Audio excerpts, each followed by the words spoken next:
Yes, sir. Okay, fine. So till now, 17 students have joined in this class. We can wait 1 or 2 minutes, then we'll start.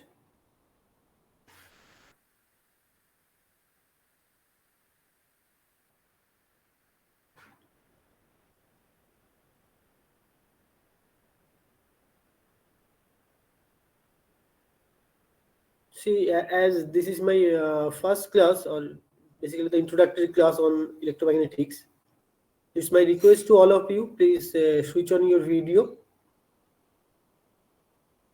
At the same at the end of the class, when I will take the attendance, you should switch on your video also. Only during the introductory section, that is at the beginning of the class, and at the end of the class, you should switch on your video. Sir, I am on my desktop computer, so I don't have any camera. It's okay. Those have some kind of problem, you have to consider it, because we are now on online mode, so there is no option to meet with you face to face. At least during the introduction of the class, we should see each other.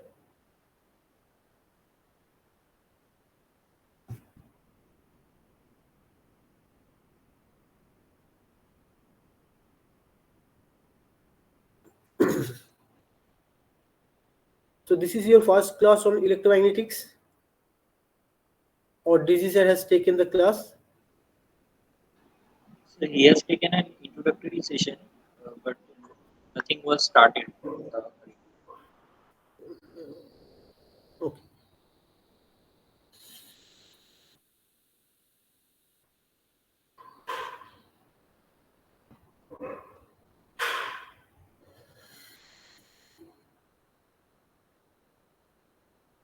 Actually, though we are starting the class, but we have to go through the syllabus a little bit slowly, because you know that the lateral students till now did not join, so we have to wait for them. So for the time being, we will go through the syllabus a little bit slowly.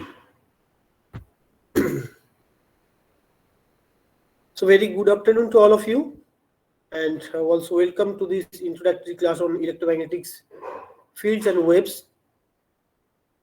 Though due to the situation we are taking, or basically we are taking the class on online mode, but still it's my expectations that the classes should be interactive. If the classes are interactive, then it will be beneficial for both of us. Okay, now you can switch off your video. Once again, during the attendance time, you should switch on your video.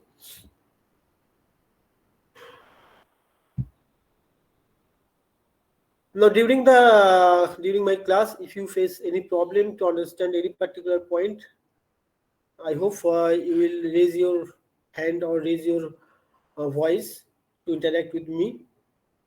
I'll be happy to answer your queries.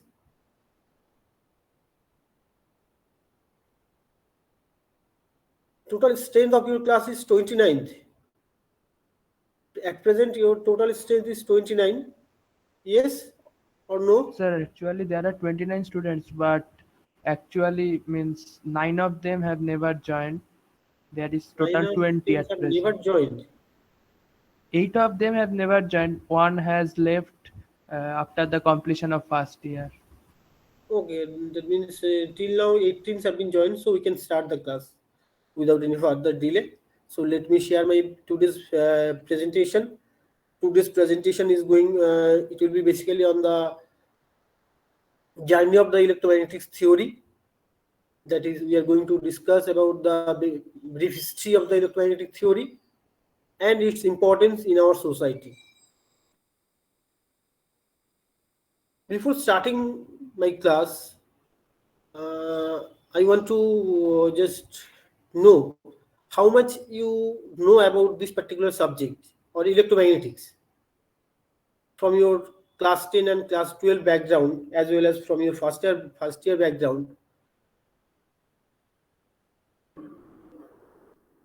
up to which portion you know about the electromagnetics? That is, what do you mean by electric field, magnetic field, electromagnetic waves? Anyone from your side? It will be helpful for me to start the particular subject from a particular point, depending on your background knowledge.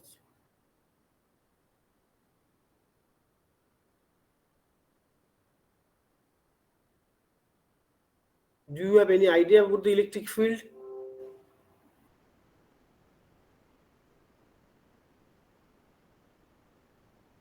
It's my request to all of you, please try to interact or try to answer my questions. Do you have any idea about the electric field, magnetic field? Yes, sir. Yes. So you have idea about the Faraday's law, Ampere's law, Gauss's law? Yes, Yes, sir. sir. Yes. Yes. Good. So let me share my presentation.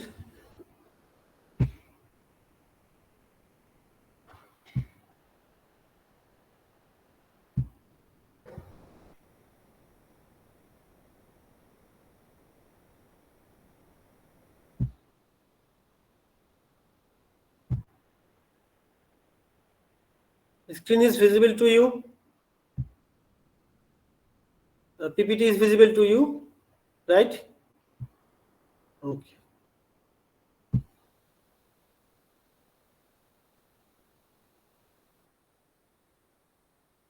So myself, Dr. Kaushik Mondal, Assistant Professor of your department. Basically, I will take some part of this particular subject, and the another part will be taken by Professor D. Guo. So we are going to start the subject that is known as electromagnetic fields and waves. Paper code is EC 2.1.1. So to start this particular subject, I have started with this particular question. So what is electromagnetics? How we can define the electromagnetics? Anyone? What is electromagnetics? Sir, a study of both electric and magnetic fields combined effect. Good. So electromagnetic is the subject, or we can define in short or in brief in this way. This is the study of interaction of fields that is generated by the time varying charge distributions and currents.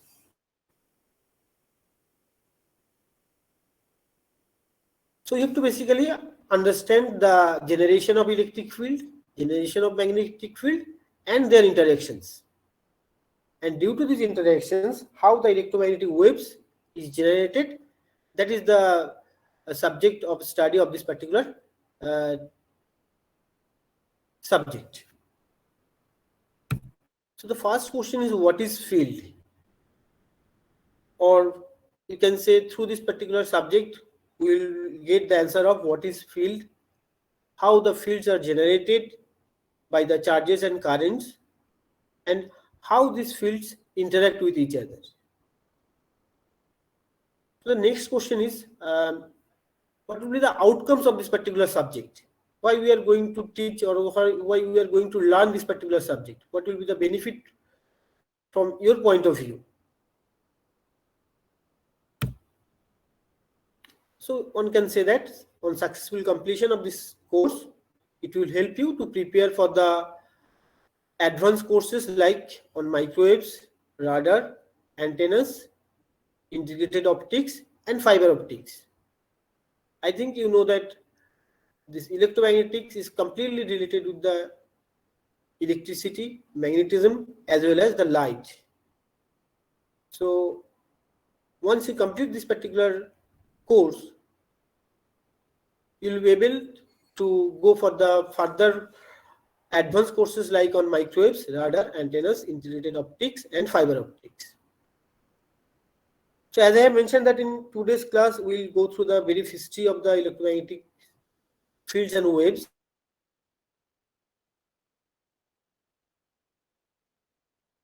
Came to this world of 5G. From the basic charge, we can start the journey of electromagnetics from the invention of electric charge. So if we start with the generation of electric charge, now we are on the age of 5G communication. So this particular journey, or you can say the foundation of this particular electromagnetic waves and fields, that was laid by these great scientists. So one by one, we will discuss their contributions in the field of electromagnetics. I have mentioned in this first slide 5 scientists: Oersted, Ampere, Faraday, Maxwell, and Hertz. I think you are also familiar about their invention, about their contributions a little bit. Now, apart from these 5 scientists, I will also discuss about the first one is the Gauss, who is basically the inventor of charges, electric charges. And after Hertz, once again we have to consider another 2 scientists, that is Sir J.C. Bose, Jagadish Chandra Bose, and also the Marconi. If we can't consider their invention, then we can't say that we are in the present day of 5G communications, because the starting of wireless communication was laid by the Marconi as well as Sir Jagadish Chandra Bose. So we'll discuss their contributions one by one. First, we will start with the Gauss. So the Gauss's law predicts that a net amount of charge that is contained within a particular region or space, that will generate an electric field. So the charge is the source of electric field that was first proposed by the Gauss in 1813, and you can say that is the starting point of electromagnetics. Now, after that, we have to consider the contribution of Oersted. In 1820, he basically exhibits that electric current will produce the magnetism. That is, electric current in a wire can deflect the magnetic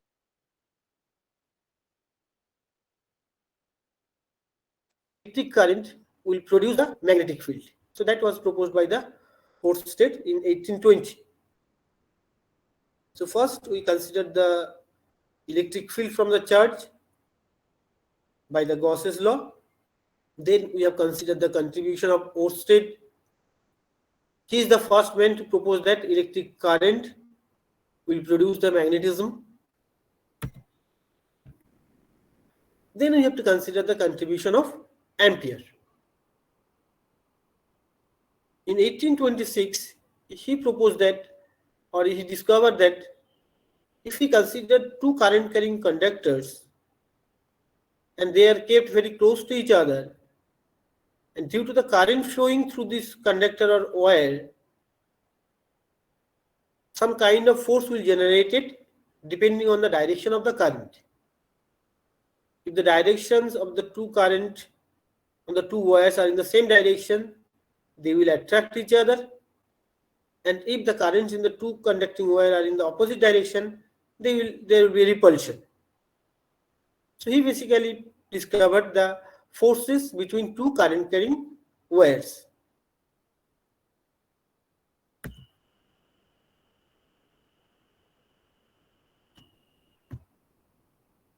That means his contribution is basically he had produced a magnetic attraction and repulsion without the use of any magnets, rather than just using the electricity. So with the help of electricity, he produced the magnetic attraction and repulsion. That's why we cannot ignore his contribution in the field of electromagnetic fields and waves. So this is basically the contribution of Ampere's. Magnetic field in a space around an electric current is proportional to the electric current, just as the electric field in a space is proportional to the charge. So you can consider a long solenoid, you can consider a angular solenoid, you can consider a single wire, and if you consider the current flowing through the corresponding solenoid or wire, it will produce some magnetism.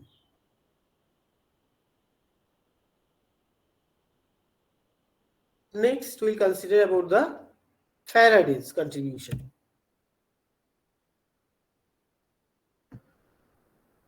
So as per the Ampere's discovery, he showed that the electricity will produce the magnetism. So Faraday think that if electricity can produce the magnetism, then why not the magnetism can produce the electricity? So the Faraday's contribution in 1831 was basically on that particular point.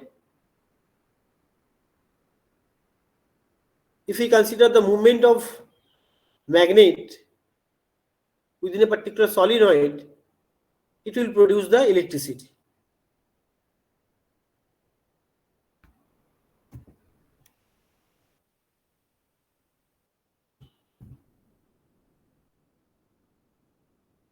So in this particular solenoid, this is a hollow solenoid.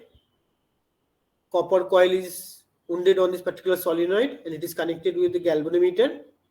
Now if there is a movement of this particular magnet into this solenoid, within the solenoid, the current will be detected on this galvanometer. That means current will be only detected when the magnet is moving in and out of this particular coil or solenoid.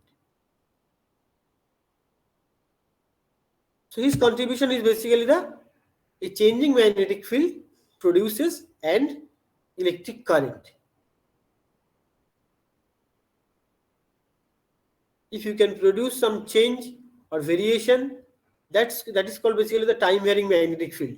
Changing magnetic field means that is the time varying magnetic field. If you can apply the time varying magnetic field, it will produce the electric current. So the Ampere's contribution and Faraday's contributions are vice versa. One proposed that or discovered that if we can apply the time varying current, it will generate the magnetism or magnetic field. Faraday proposed that if we can apply the time varying magnetic field or changing magnetic field, it will produce the electric current. So up to this, basically we have discussed about the generation of electric field from the charge, then generation of current, and the generation of magnetic field. So these are basically the basic theories of EM theory, you can say, electromagnetic theory. So one by one, we are going to discuss about the four basic theory of the electromagnetic theory. These are the two charges are kept very close to each other, and there are another two charges, they are kept at some larger distance from each other. So as per the Coulomb's law, you know that the force of attraction or repulsion between the electric charges is inversely proportional to the square of the distance between them. So as these two charges are very close to each other, force will be greater compared to this case. Second theory proposes that magnetic poles come in pairs. Come in pairs means that means the magnetic monopole cannot exist. Magnet will be always in pair. The poles of the magnet will be always in pair, that is north-south, south-north, in that way. So magnetic poles come in pairs that attract and repel each other like the electric charges. So as you know, if the poles are opposite, then there will be attraction. If the poles are equal, then there will be repulsion. So these are the basic theory of the electromagnetics. Next, or you can say these are the contribution of the scientists that we have discussed so far. Next, this is an electric current in a wire produces a magnetic field. That is the invention of Ampere. If we consider a current flow through an wire, it will create a magnetic field. And the direction of the corresponding magnetic field, it depends on the direction of the current. The last one is basically depending on the Faraday's law. A moving electric field produces a magnetic field and vice versa. If we consider the time varying electric field, it will produce the magnetic field. If we consider the time varying magnetic field, it will produce the electric field. So these are the four basic theory of the electromagnetics. Now, these equations, or you can say the theory that were proposed by four or different scientists at different times separately.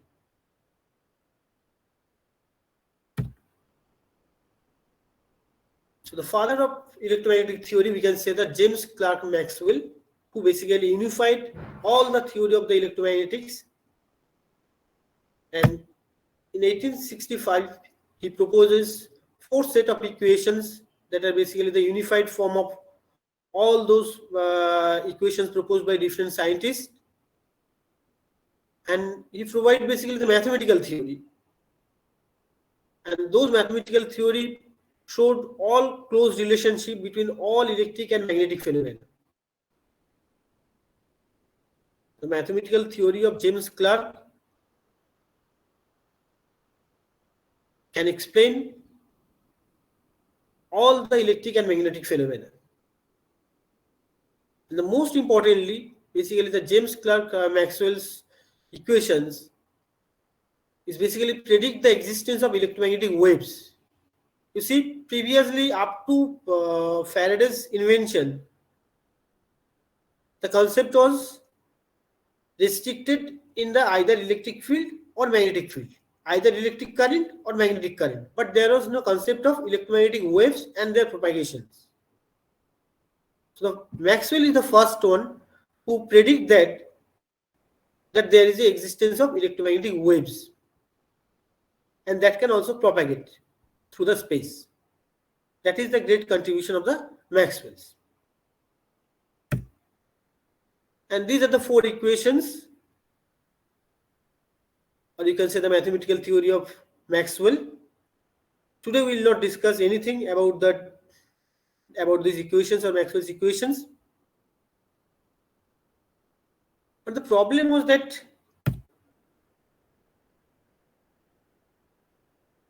we cannot prove the existence of electromagnetic waves through any experiment. All these equations, all these predictions, that was based on mathematical theory. But he cannot prove the existence of electromagnetic waves through any experimental setup. That was the main drawback of his theory.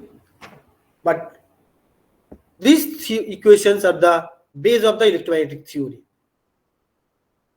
After Maxwell, different scientists works on these Maxwell's equations, and they one by one propose different experimental setup to produce or to provide to basically establish the existence of electromagnetic waves and their propagation.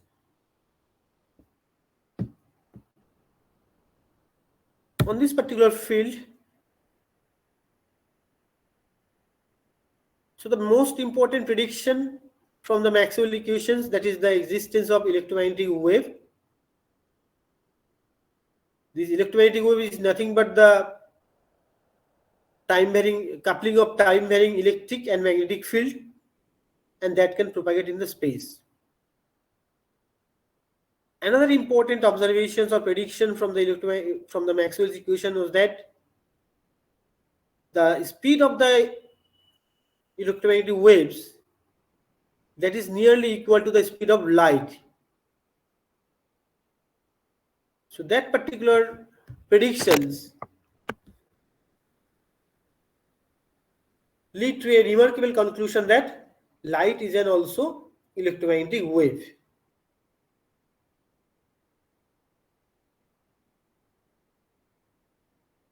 And in conclusion, we can say that the Maxwell's work is basically the unified all the domain like electricity, magnetism, and light. So these are the basic or the main outcome of the Maxwell's equations: prediction about the electromagnetic waves and their propagation through the space. Speed of the electromagnetic wave is close to the speed of light, and the remarkable conclusion is that the light is an also electromagnetic wave. So basically, the Maxwell's work unified all these three domains like electricity, magnetism, and light.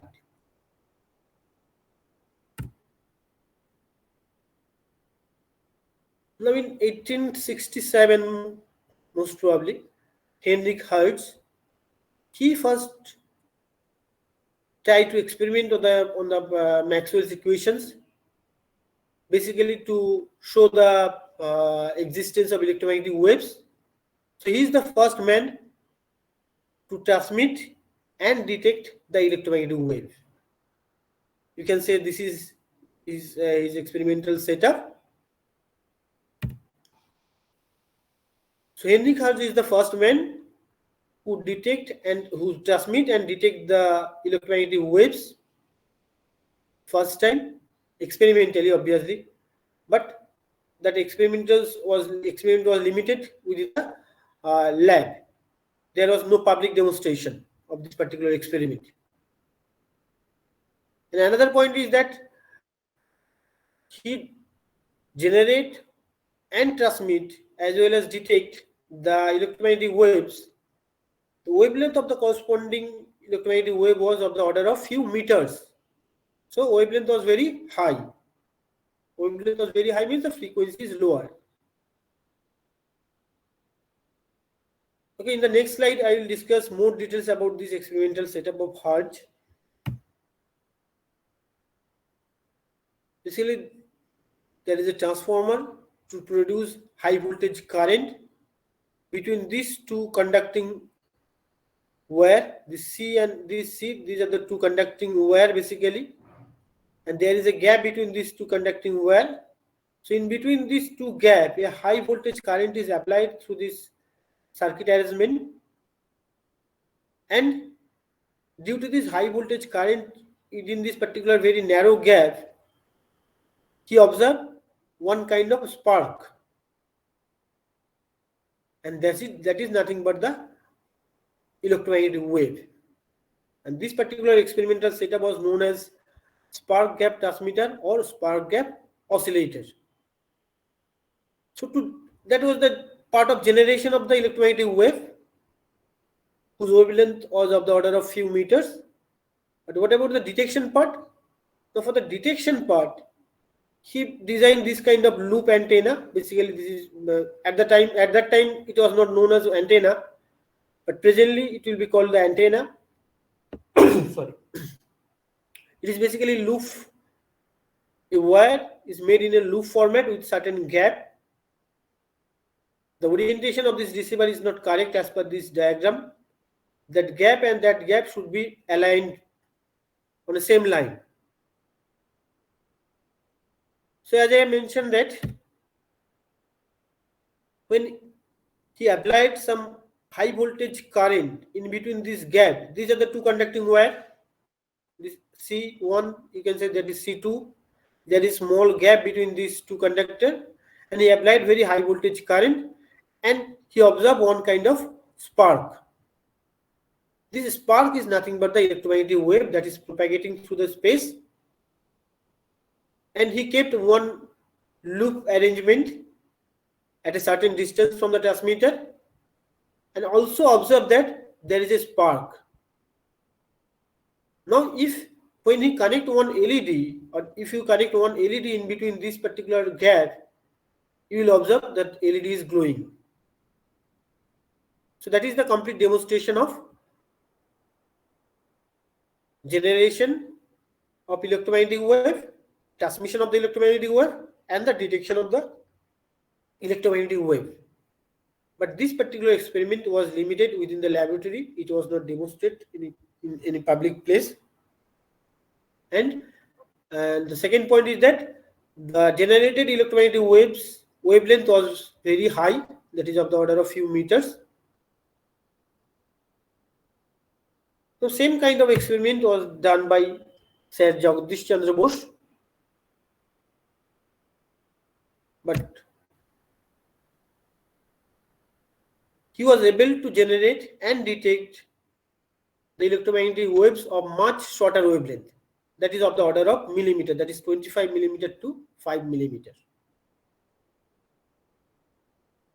So that was the basic difference between the contribution of Hertz and the contribution of Jagdish Chandra Bose. And the experiment of Jagdish Chandra Bose was also limited within the lab. There was no public demonstration. So we can say the Hendrik Hertz, and it was after 7 years. It was after 7 years of the work of Hendrik Hertz. So Hendrik Hertz is the first one who generate and detect and transmit the electromagnetic waves whose wavelength was of the order of few meters. Then after 7 years, Sir Jagdish Chandra Bose also succeeded to produce the electromagnetic waves, but its wavelength was very smaller, that is of the order of only 25 millimeter to 5 millimeter. But once again, his experiment was also limited within the laboratory. There was no public demonstration. So we can say the work of Jagdish Chandra Bose is directly related to the wireless transmission, but as there was no public demonstration of this kind of wireless transmission of electromagnetic waves, so the credit of wireless communication mainly goes to the Marconi.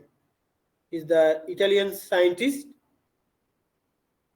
He also produced the electromagnetic waves of very narrow, of very smaller wavelength, but that is not in the only in the lab, but he able to demonstrate it publicly in Atlantic Ocean. On the seashore, he kept his transmitter and used the Morse code to transmit some information, and the receiver was at some few kilometers away from the seashore, that is on a ship in the Atlantic Ocean. So the distance between the transmitter and receiver was of the order of few kilometers, and that particular demonstration of electromagnetic wave generation, transmission and detection, that was done publicly. So Marconi gets the full credit of generation of wireless communication, and the invention of this particular demonstration of Marconi, you can say the laid of foundation of the wireless communications. Now till now, if you have any doubt or any queries, you can ask me.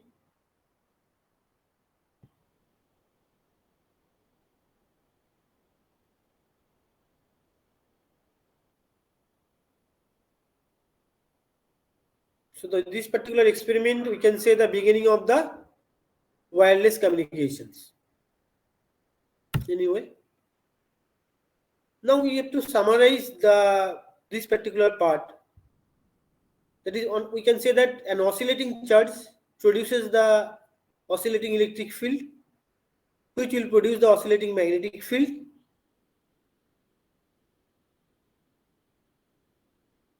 The oscillating electric and magnetic field thus regenerate each other.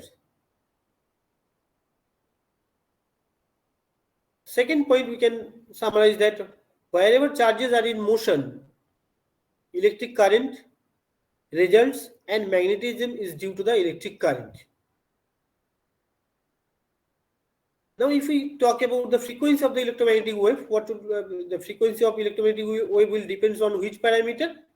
The frequency of the electromagnetic wave, naturally, it will be equals to the frequency of oscillation of the charges, because the oscillation of the charges is the main source of electric field generation. When electric field is generated, there is a time varying electric field. It can produce the time varying magnetic field. When these time varying electric fields and magnetic fields are coupled with each other, it will produce the electromagnetic waves. So obviously the frequency of electromagnetic wave, it will be naturally equals to the frequency of oscillation of the charges. Now the next question is, so what will be the source of the energy of this propagation of electromagnetic waves? So obviously the source of energy will be the energy of the accelerated charges, because the energy associated with the propagation of electromagnetic waves, it comes from the accelerated charges. So the source of energy that is associated with the propagation of EM wave, it basically comes from the accelerated charges.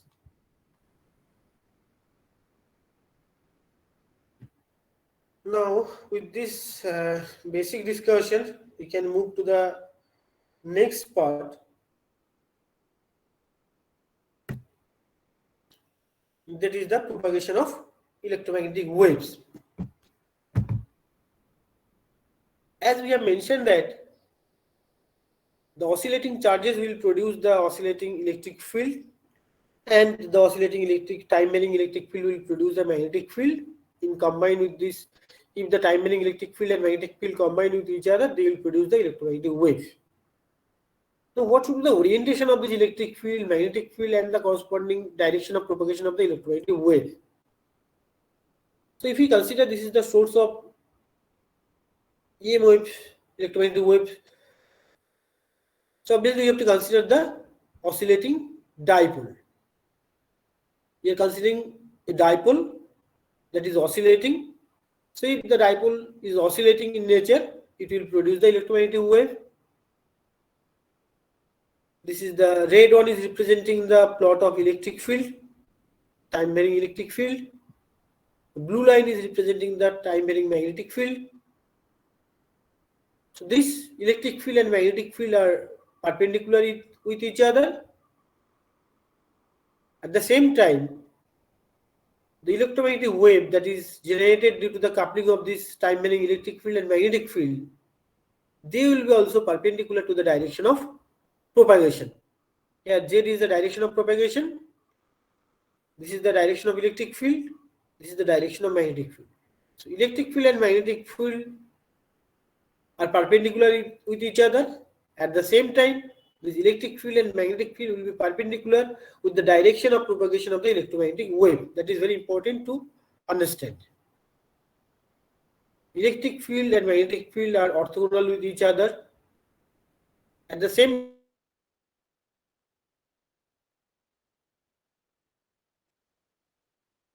in a particular direction, the direction of propagation will be also perpendicular to the direction of electric field and magnetic field. So that is just the simple representation of propagation of the electromagnetic wave, how the electric fields are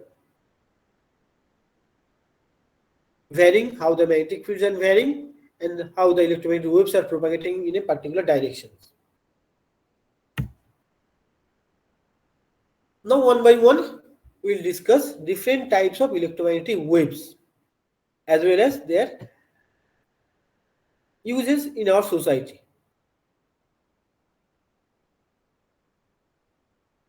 So first we can consider the radio waves with very shorter wavelength.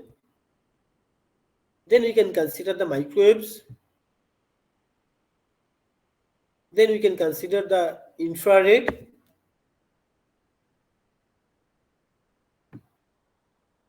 After it comes about the visible light. Then we consider the ultraviolet ray. Then we can consider the another type of electromagnetic waves, that is X-ray and the gamma ray. So electromagnetic waves means that does not mean that it is only the radio waves and microwaves. Apart from the radio waves and microwaves, the infrared, visible light, ultraviolet, X-ray, gamma ray, all these are the electromagnetic waves with different wavelength and different frequencies and different energies. So depending on their wavelength, frequency and energies, they are used in different section of our daily life. So we'll discuss them in details or one by one. That is also very important to know the electromagnetic spectrum. We can arrange the electromagnetic spectrum in terms of the wavelength, in terms of the frequency, as well as in terms of the energy. As you know, the wavelength and frequency are inversely proportional. So if we start from this left hand side, this is the radio waves, microwaves, infrared, visible light, ultraviolet, X-ray and gamma ray. As we are moving from left to right, the wavelength is decreasing. That means at the left hand side, wavelength is maximum. At the right hand side, wavelength is minimum. As the frequency is inverse, so this particular waveform is representing that at this end frequency is lower, at this end frequency is maximum. And at the same time, if you consider about the energy, at the lower wavelength, sorry, at the in the radio wavelength, energy will be low. At the gamma rays, energy will be maximum. So we can classify this entire electromagnetic spectrum in two sections. One is ionizing, another is non-ionizing. This part is basically radio waves, microwaves. These are basically the non-ionizing section, whereas the infrared, ultraviolet, X-ray, gamma ray, these are the ionizing part. So we can consider the electromagnetic waves and we can arrange them according to their wavelength, frequency as well as the energy. These are the different bands that is defined.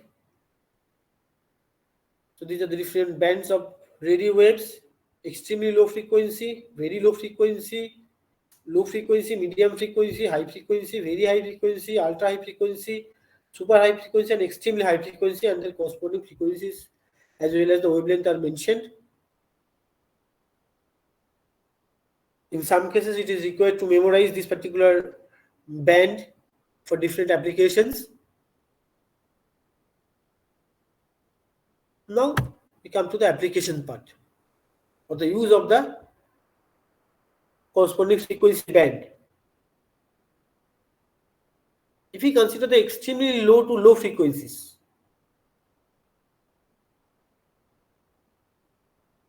extremely low frequency signal can penetrate the water as well as the rock.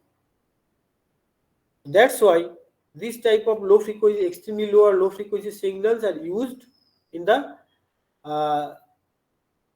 communication with the submarines, and communication inside the mines and caves. So the signals with very extremely low frequency and low frequencies are basically used to make communication with the submarines, to communicate within the mines, and to communicate within the cave.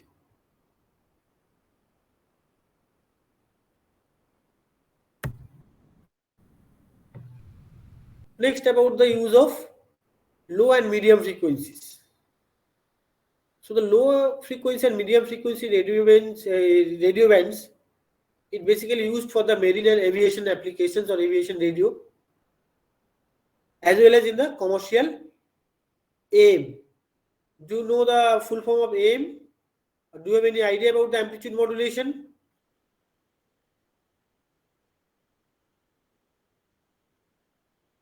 Hello?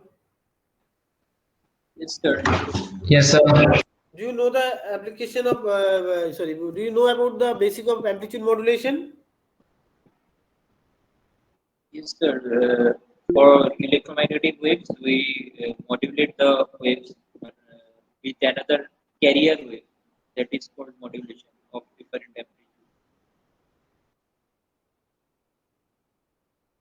Yes, I will discuss just overview about the amplitude modulation, because I think as per the syllabus you will learn this particular subject in 4th sem in details about the modulation, that is amplitude modulation and frequency modulation. You will learn it on the 6th sem, sorry 4th sem. So I have to just discuss about the basic of this modulation technique. Now I think you are familiar about the radio communication or radio broadcasting. Nowadays it is only FM, but previously there was not only FM is there, AM is also existing. So the normal commercial AM broadcasting is done in the low frequency to medium frequency range. That is around 455 kilohertz. Next comes to the high frequency range. That is high frequency, very high frequency and ultra high frequency range. This band is basically include the FM radio, broadcast of television, then the use of cell phones. We can nowadays the GPS is the more familiar one. So this high frequency, very high frequency and the ultra high frequency, they are basically used for the FM radio, television broadcasting, for the cell phone to tower or tower to cell phone, for the GPS application also. So this is the application area of this particular radio waves. Now amplitude modulation and frequency modulation. Modulation means you are changing some property of the signal that you want to transmit. Why we need modulation? I'm not going to discuss about this particular point. Modulation means changing the characteristics of some signal with respect to another signal. Now in modulation you need two signals. One is the signal that you want to transmit, that is called the modulating signal. Now to transmit at a far distance or for some other advantages, you have to take the help of another signal that will be called the carrier signal. Now, if the characteristics of the carrier signal is changed in according to the instant signal that you want to transmit, then it will be called the modulation. Is it clear? In a modulation technique, we are considering two signals. One is the signal that you want to transmit, that is called modulating signal. Another is the signal that you are using to transmit your original signal at some far distance with some advantageous features. So the corresponding signal whose help you are taking, it is called the carrier signal. Now if the amplitude of the carrier signal is changed in according to the amplitude of the modulating signal, then it will be called the amplitude modulation. Now if you observe this particular waveform, this is the modulated AM modulated waveform. The dotted line, it is representing the envelope of this particular signal. Envelope of this particular signal, it is very low. So in generally modulating signal frequency is low, carrier frequency is very high. That means you are superimposing the information of modulating signal over the carrier signal, so that it can carry the information through the modulation technique. So when the amplitude of this carrier signal, the signal within this particular envelope, it is called the carrier signal. So you see, as per this waveform, the amplitude of the carrier signal has been changed in according to the amplitude of the modulating signal. So signal along this envelope of this modulated waveform, that is called the modulating signal. So the amplitude, as per this waveform, the amplitude of the carrier signal has been changed in according to the amplitude of the modulating signal. So it is the amplitude modulation. Now the next one is the frequency modulation. So frequency modulation means the frequency of the carrier will change. Amplitude will remain constant. So in that case, you see, at this point frequency is higher, over this particular range frequency is lower. So the frequency of this particular carrier signal has been changed in according to the amplitude of the modulating signal. Whereas in previous case, in case of amplitude modulation, frequency of the carrier signal, you see that throughout the waveform, the frequency of the carrier signal remain unchanged or fixed, but the amplitude has been changed in according to the amplitude of the modulating signal. So it is called amplitude modulation. Whereas in case of frequency modulation, the frequency of the carrier has been changed, but the amplitude remain constant.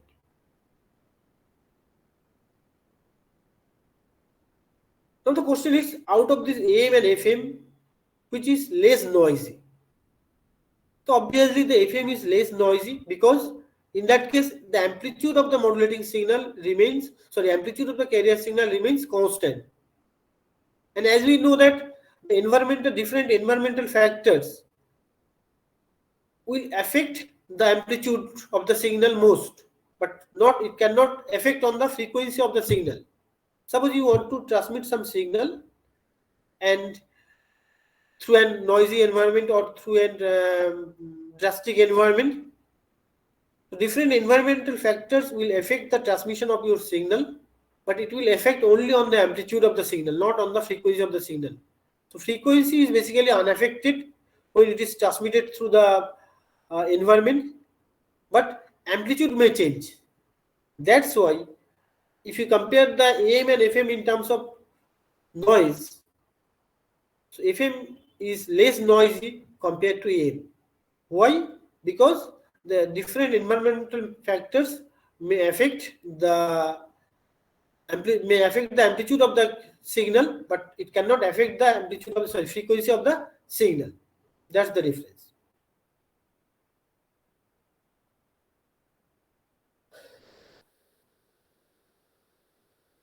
Do you have any query? Do you have any query on this particular point? No, sir.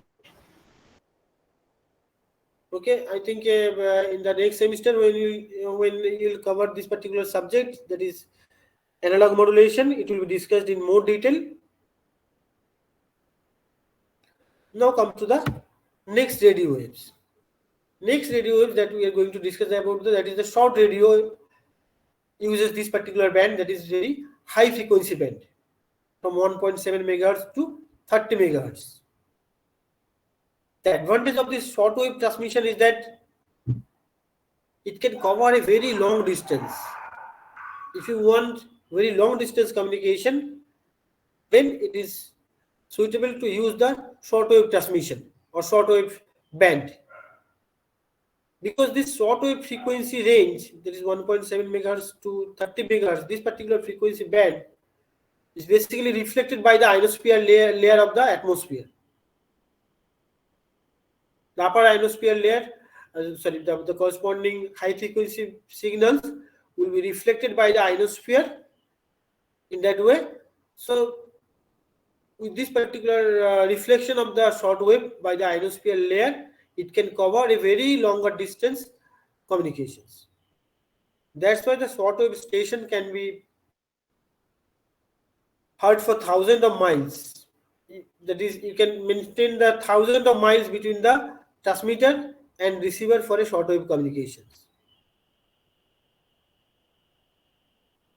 Due to this particular property of this particular band, it is basically the bounce by the ionosphere layer, and it will cover the very 100 to 1000 miles from transmitter to receiver.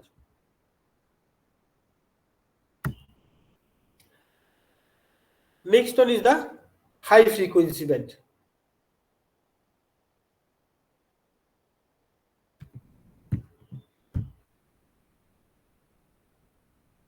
This high frequency band is basically the part of the microwave band, microwave range. This particular the signals with this particular frequency range is basically less affected by the air, That's why they are basically used for the short range communications, like with the use of Wi-Fi, use of Bluetooth, for the USB dongle, and sometimes it is also used for the radar communications. So these are the different application area of the high frequency band or the high frequency band.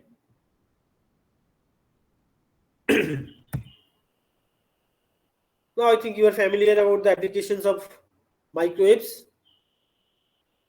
The microwave, basically, you are familiar with the application of microwave, means that is the microwave oven. How heat is produced in the microwave oven? Basically, when you are applying in the microwaves in an oven, the special feature of the microwave band is that it can cause vibration in the water molecules and the fat molecules. And due to this kind of vibration in the water molecules and the fat molecules, the corresponding substances get hotted. That is just the overview of the microwave oven, the operational principle of the microwave oven. From the basic characteristics of the microwaves, they can create vibration, or they cause basically vibration in the water molecules and the fat molecules. And due to this kind of vibrations, it will create the heat. And the corresponding substance that you have kept in the microwave oven, it will be heated. Now, apart from this microwave oven, nowadays you are familiar with the smartphones. So smartphones, Wi-Fi, radars, and different speed cameras, all these are the application area of the microwaves. Now come to the infrared.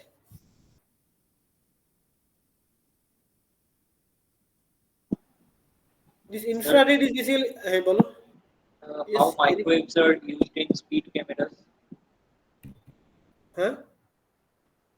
Microwave is used in speed cameras. In speed cameras, there are also antennas are there. It cannot be function only as a camera. There must be some wireless antenna that should communicate with the base station. So all the pictures that is captured by this camera, that you have to transmit to the base station. That transmission section is controlled by some antenna. An antenna is operating in the microwave frequency range. Okay. Camera is not using the microwaves. The signal or the information that is captured by the camera, you have to transmit it to the base station or to some workstation. That transmission should be done wirelessly through some antenna. That antenna is operating in the microwave frequency range. Am I clear? Yes, sir.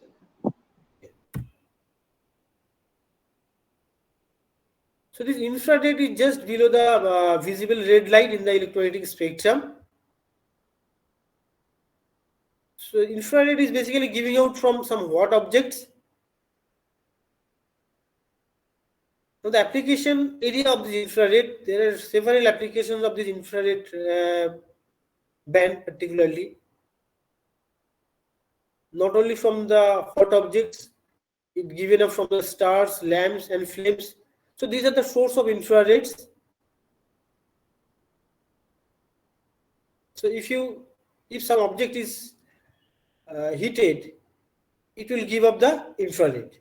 If you consider also you can consider the source of infrared as the stars, lamps and flames. So these are the basically source of infrared.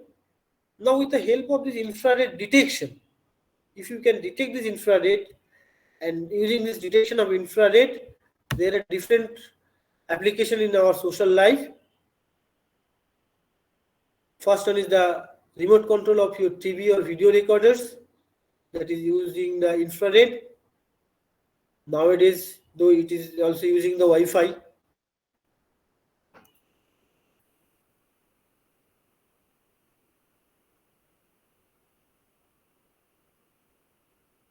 Now this infrared is also used for the short range communications, for example, between the mobile phones, one mobile phone to another mobile phone, or for the Dolby Screen Talk.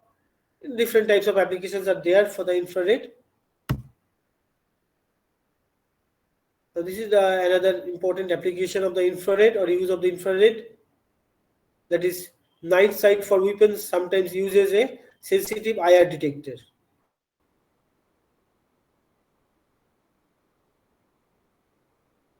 Next one is the passive infrared detector. PIR detectors are also used in case of burglar alarm systems and to control the security lighting.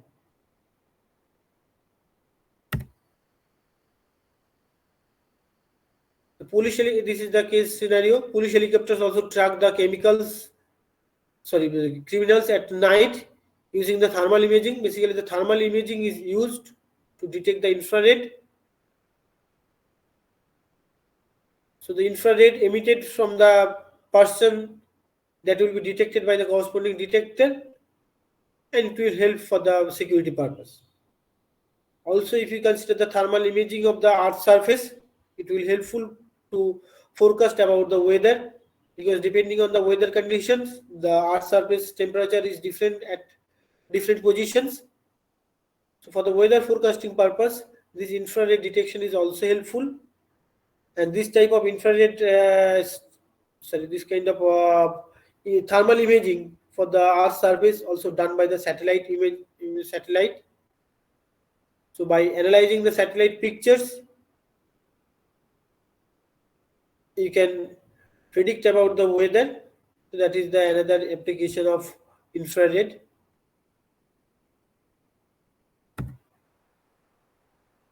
Now about the visible light.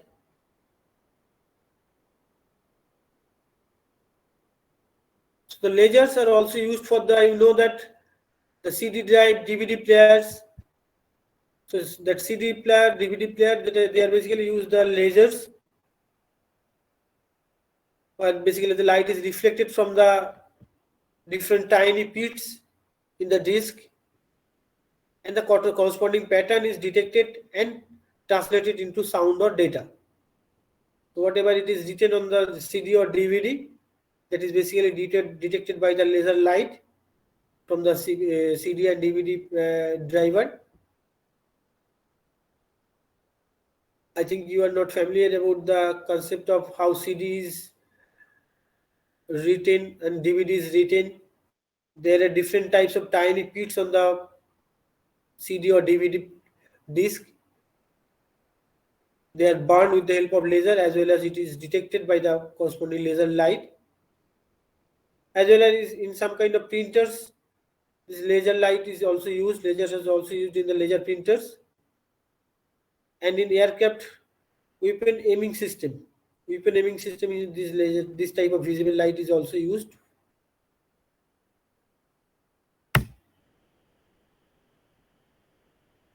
Now the application part of the ultraviolet ray or ultraviolet band.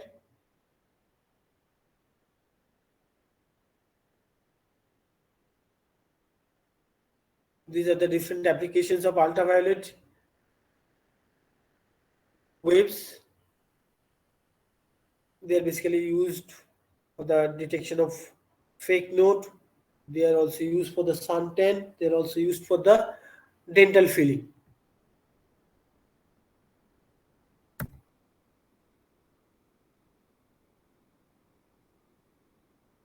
That is the most important application of area of the ultraviolet ray.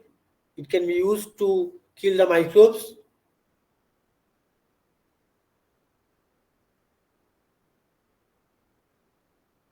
And that is another important applications.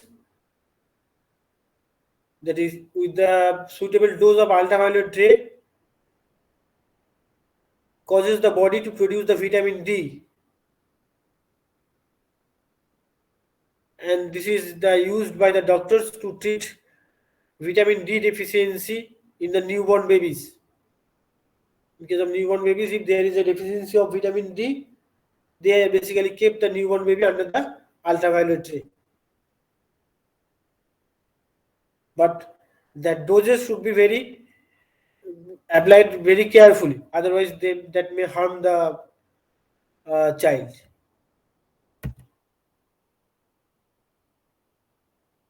Now the application area of the X-ray band is basically, it can passes through the human tissues.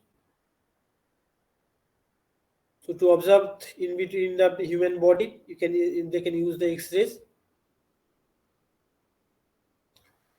So X-ray are basically used by the doctors to see inside the body or inside our body. Now that particular application is also known to you. In aircraft security purpose, the X-ray scanning is used to see inside your luggage. This X-ray is also used by the astronomers. Actually, many objects in the universe basically emit the X-rays, which can be detected by the suitable telescopes. And after detecting the corresponding X-rays, they basically study on this particular different planet and different objects in the atmosphere or in the space.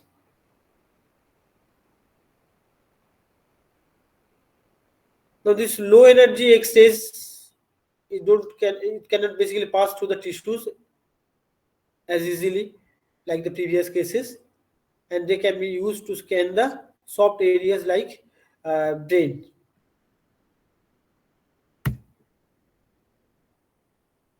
So the last one is the gamma ray band.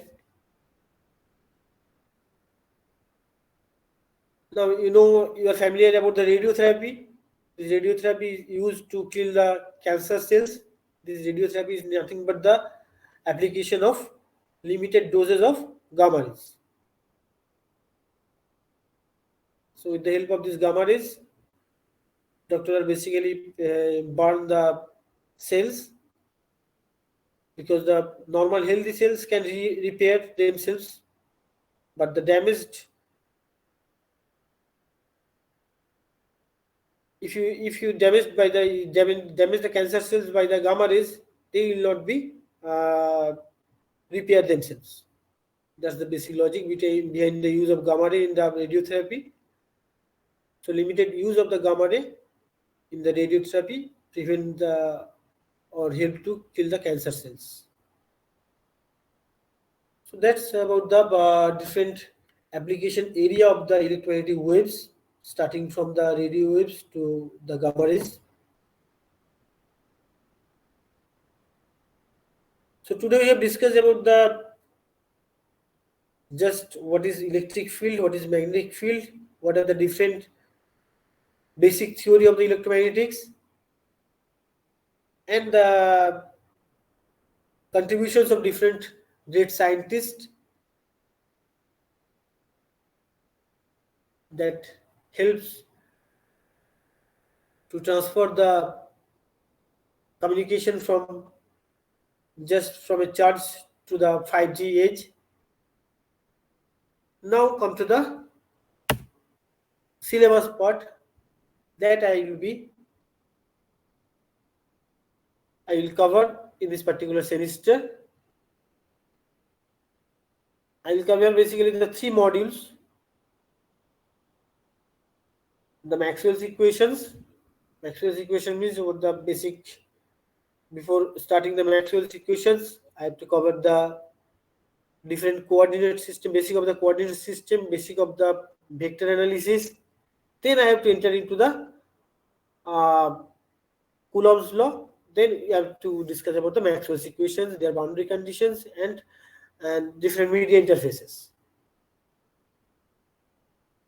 After Maxwell's equations, now there is a complete idea about the electromagnetic waves. So in the next module, we have to consider about the propagation of uniform plane wave,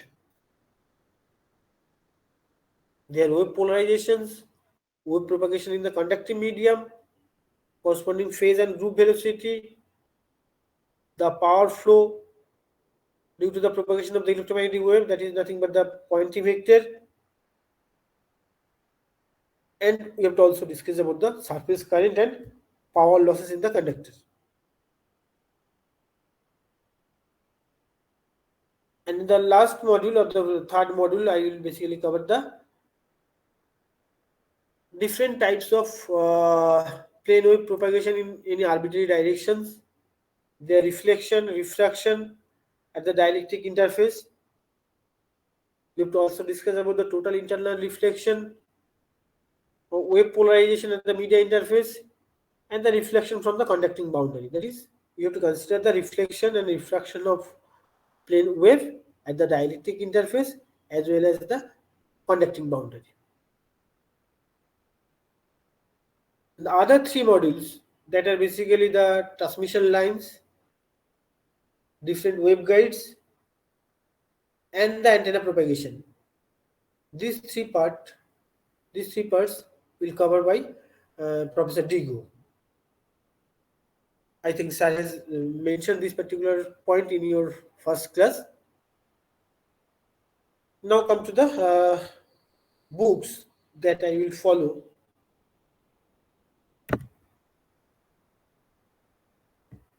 You can follow this particular book, that is the Elements of Electromagnetics by Shadiku, or you can also go through these particular books, that is E.C. Jordan, Electromagnetic Waves and Radiating Systems. So these are the two books you can follow. I mainly follow the first one.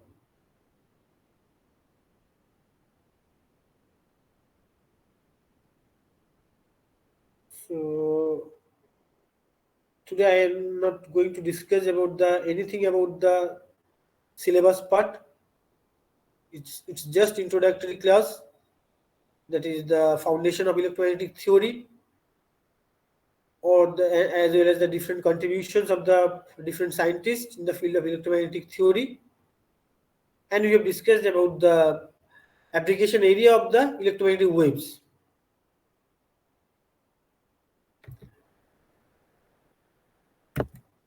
Now, if you have any queries regarding today's class, as well as regarding the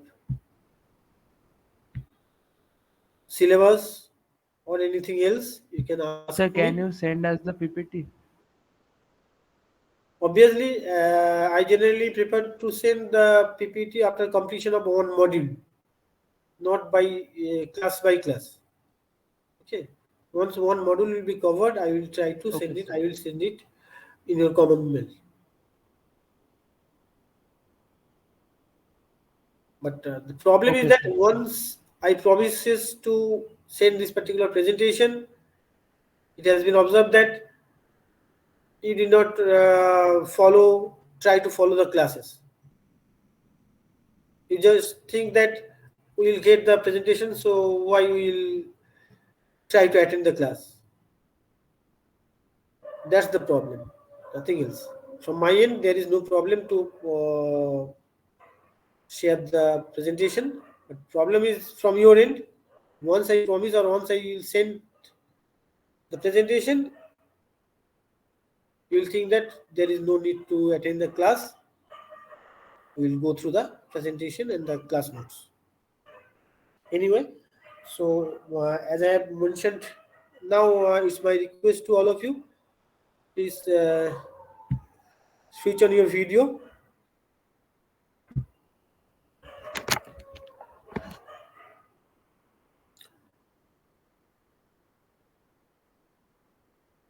Now there are 19 participants, 19 attendees.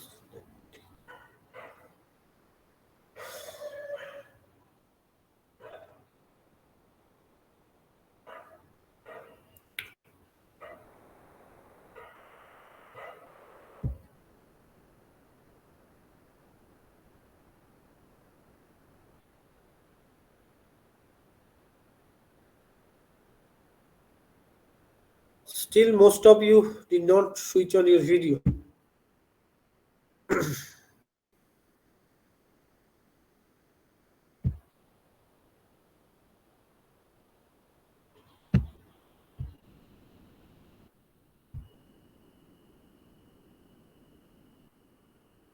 Anyway, I'm going to take your attendance. At least when I will call your name, you will switch on your video. Abhishek Kumar Mahato. Yes, sir, present. অভিষেক কে বলো দেখি, বুঝতে পারছি না। Sir, me. অভিষেক তোমার বাড়ি কোথায়? অভিষেক বাড়ি কোথায় তোমার? Sir, Serampur, Hooghly district. কোথায়? In Hooghly district, Serampur, Rampur, in Bengal. Serampur. Serampore. আচ্ছা ঠিক আছে।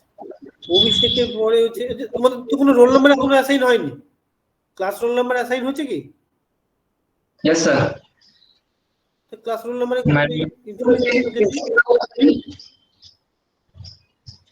You can get from Sinodip, our CR. হ্যাঁ, Sir, CR, Sinodip Banerjee. no, till now I did not have any information about the class roll number. I got the list, mail ID, every details, but there is no roll number is not mentioned in this particular Excel sheet. The next, Sir, actually we have our roll numbers from first year. actually I think they are waiting for the students that join from the lateral entry. After that they will assign the class roll number, I think. Anyway, next is, what is this name? Adrishanti Maiti. I think I'm not pronouncing it properly. So she Is is he or she in our present? department. Huh? She has already left the college. She is in Oh, yes, She has- already left the class. She has. She or he? don't know, sir. Don't know. Anyway. No, she's a Alamgir- girl. She's a girl. Okay. Alamgir Shapui? Yes, sir. Alamgir কে কই দেখতে পাচ্ছি না কেন, কে? এই তো sir, আচ্ছা আলমগীর, ঠিক আছে, তুমি ভিডিও অফ করো। আলমগীর কোথায় বাড়ি তোমার? কলকাতায় ঠাকুরপুকুর বাজার। ঠাকুরপুকুর বাজার। আচ্ছা, অফ করো তুমি video. Okay sir.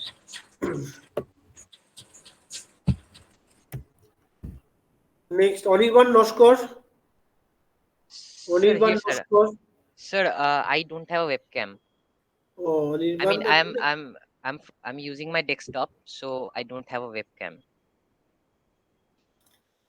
anyway, your name is showing something else. Oh, it's my Google name, sir. It's the I think it will account be better name. to change it. Okay, sir. I will see that. You change it, okay? Okay. Anirban Naskar. Anirban বাড়ি কোথায়? Sir, in Kolkata, Haltu, in Kolkata Koshba কোথায়? area. Kasba. Koshba area. Next Archana Kumari. আচ্ছা, Archana Yes, তোমার yes, বাড়ি sir. কোথায়? So I don't understand Bengali actually. Oh, you don't understand Bengali. Okay. Yeah, yeah. So you're from where? I'm from Bokaro State City, Jharkhand. You're from Bokaro. Now you're staying at Yeah, yeah. hostel or in your hometown? In my hometown, of course. In your hometown. Okay. Yeah, yeah. Next, Arijit Chakraborty. You can switch off your video. Arijit Chakraborty. Okay. Arijit, তোমার বাড়ি কোথায়? Sodepur. Arka. Yes, sir. Arka দেখতে পাচ্ছি না কিন্তু অর্ক টাইটেলটা একটু বলো তো, আমি ঠিক বুঝতে পারছি না। মাইকা। Yes, sir. তোমার বাড়ি কোথায় অর্ক? Sir, Nakhalar কাছে। কাছাকাছি, কলেজের হ্যাঁ। কাছাকাছি। না স্যার, দূরে আছে college. Arkaprabha. Yes, sir. Arkaprabha. আচ্ছা, অর্কপ্রভ, তোমার বাড়ি কোথায়? Sir, বাঁকুড়া। বাঁকুড়া। তুই কোথায় থাকো, কলকাতায়? না স্যার, এখন কলকাতাতে তো ক্লাস শুরু হয়নি বলে আসিনি, স্যার বাঁকুড়াতে আছি। হোস্টেলে থাকো নাকি? এখন মানে আসতেই হয়নি না তোমার এখনো? না স্যার, এখন তো অফলাইন ক্লাস চলছে। একদম প্রথম থেকেই অনলাইন চলছে, তাই তো? হ্যাঁ স্যার, অফলাইন তো শুরু হয়নি আমাদের। Next Arnab Barua. Present sir. Arnab, তোমার বাড়ি কোথায়? Sir, north 24 Pargana, Barrackpore. ব্যারাকপুর। অর্পণ রয়। অর্পণ রয় ক্লাস করছে কি করছে না? অ্যাবসেন্ট। ও নেই স্যার। Yes, ওর নেই। মানে যারা অ্যাবসেন্ট বেসিক্যালি তারা ক্লাস করেই না। নেক্সট দীপ কুমার মন্ডল। দীপ কুমার মন্ডল হ্যাঁ স্যার। কে আমি একটু দেখি। দীপ দীপ স্যার আমার ওয়েবক্যাম নেই কেন কিসে ক্লাস করছো?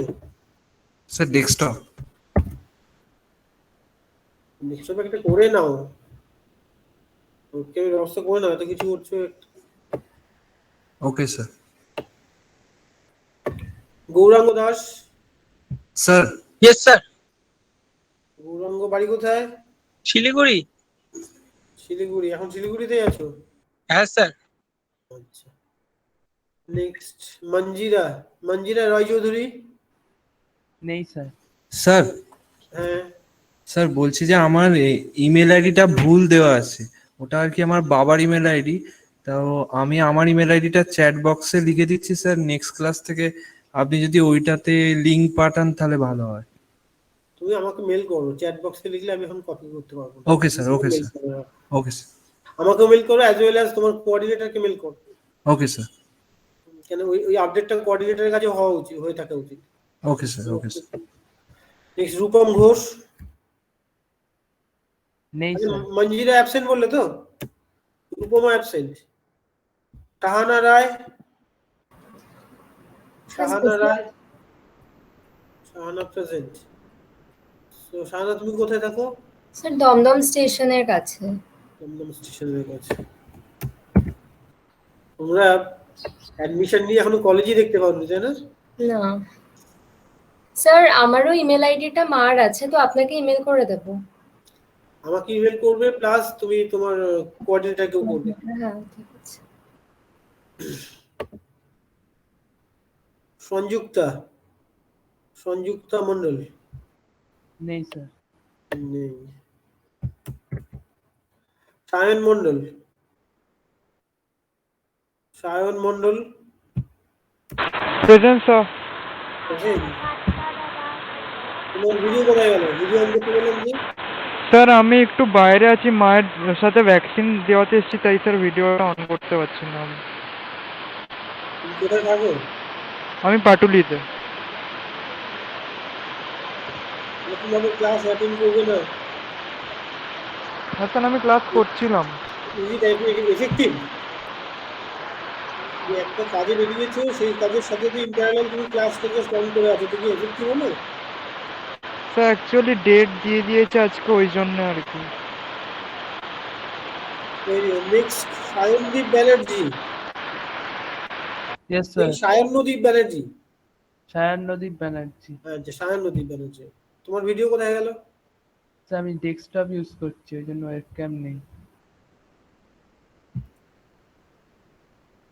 যাতে নেই ব্যবস্থা করো, 2 বছর তো হতে চললো। সৌভিক চ্যাটার্জি। স্যার স্পেলিংটা একটু বলবেন? দুজন আছে অ্যাকচুয়ালি, একজন ক্লাস করেনি ফার্স্ট টাইম থেকে, আরেকজন আমি। SHOUVIK। স্যার উনি ক্লাস করেননি, মানে যে আছে উনি প্রথমেই ছেড়ে দিয়েছেন। ও তোমাদের দুজনই সৌভিক চ্যাটার্জি? হ্যাঁ স্যার, বাট স্পেলিং আলাদা। হ্যাঁ হ্যাঁ হ্যাঁ অবশ্যই। Srabani Bag. Present sir. Present. তুমি কোথায়, তোমার বাড়ি? স্যার পান্ডুয়া হুগলিতে। পান্ডুয়া হুগলি? হ্যাঁ। বাহ, তুমি থাকবে কোথায়? স্যার মেবি কলেজ স্কুলে হোস্টেলে। হ্যাঁ। আমি চুচুড়ায় থাকি। ও স্যার। শাশ্বত দাস। শাশ্বত দাস অ্যাবসেন্ট করলাম। Sir present. কে শাশ্বত প্রেজেন্ট? Yes sir.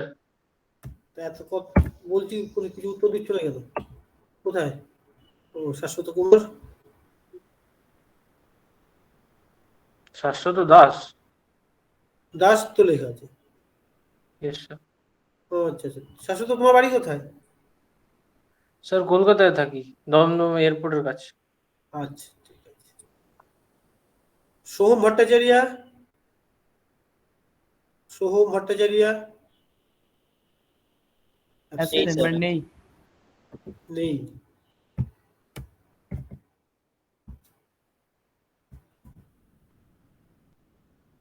আমি আরেকবার কনফার্ম করবো কারা নেই, হ্যাঁ সেগুলোকে আমি পুরোপুরি মার্ক করে রাখবো, প্রত্যেকদিন আবার করে ডাকা। সোম চ্যাটার্জি, নেই সোম স্যার। চ্যাটার্জি,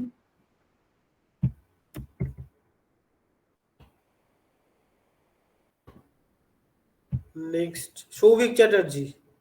হ্যাঁ স্যার, এটা আমি।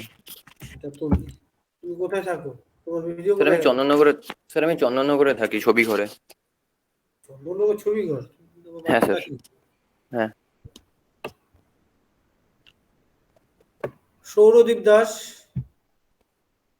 সৌরদীপ দাস। হ্যালো। হ্যাঁ সৌরদীপ, তোমার ভিডিও বাইরে ঘুরে বেড়াচ্ছ? স্যার মনে হয় পারমিশন দেওয়া নেই, আমি নতুন ল্যাপটপ কিনেছি তো মানে। ঠিক করে নেবে।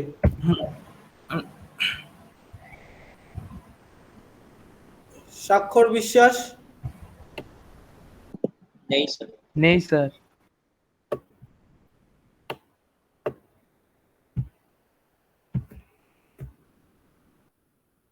স্বস্তিক কুমার ঘোষ। Yes sir. স্বস্তিক ঘোষ, স্বস্তিক তোমার বাড়ি কোথায়? Sir Kanchrapara, north 24 Bardhaman. কাঁচরাপাড়া। তর্পণ বর্মন, তর্পণ বর্মন। ও আজকে অ্যাবসেন্ট আছে স্যার, মানে এমনি ডিপার্টমেন্টে আছে কিন্তু আজকে ক্লাসে নেই। ঠিক আছে। তুহিন দাস। Yes sir. তুহিনের ভিডিও কি হলো? স্যার ওয়েবক্যাম নেই। এসব শুরু করে পরের দিন থেকে।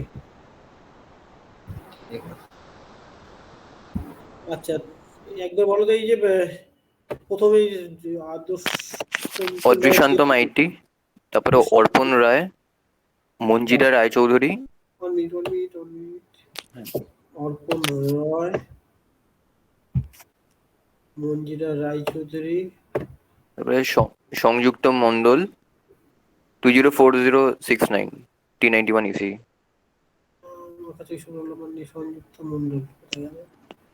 তারপরে সৌভিক চ্যাটার্জি, SHOU VIK,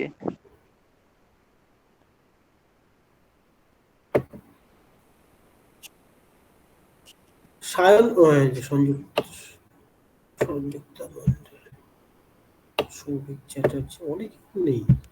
হ্যাঁ স্যার। ঠিক আছে। শোভম ভট্টাচার্য, নোট করে নিয়েছি। তোমাদের সিআর কে জানো, কি জানো নাম সিআর এর? সায়নদ্বীপ। সায়নদ্বীপ, সায়নদ্বীপ কোথায় দেখি একবার অন করো তো ভিডিও। হ্যাঁ স্যার। স্যার বলছি যে আমি আপনাকে আজকে একটা লিস্ট মেল করে দেবো, ওখানে লেখা থাকবে কারা কারা আছে আর কারা কারা নেই। আমি আপডেট করে নিয়েছি। নেই, নেক্সট উইক ও থেকে তুমি দেখি। নেই বললে তুমি। ঠিক আছে, ঠিক আছে। Anyway so that was just the basic introductory class. In the next class I will try to correlate between the circuit theory and electromagnetics field and waves. Basically what are the limitations of circuit theory and why we need electromagnetics. Then I will discuss about the basic of vector analysis and the coordinate systems. So if you feel any problem, or if you face any problem, that will be helpful for you as well as that will be helpful for me also. Okay. Now regarding today's class, is there any problem? Is it fast or is it the speed is okay?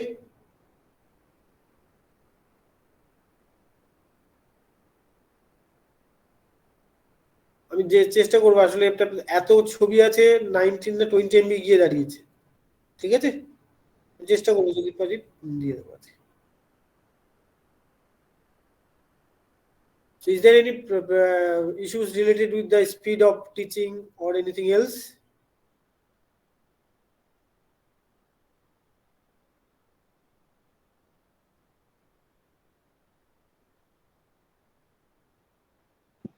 In that case, I will consider that speed is okay. Okay. Friday. and we'll send you the. Bye. Okay, sir. Thank you. Tata, sir. Thank you, sir.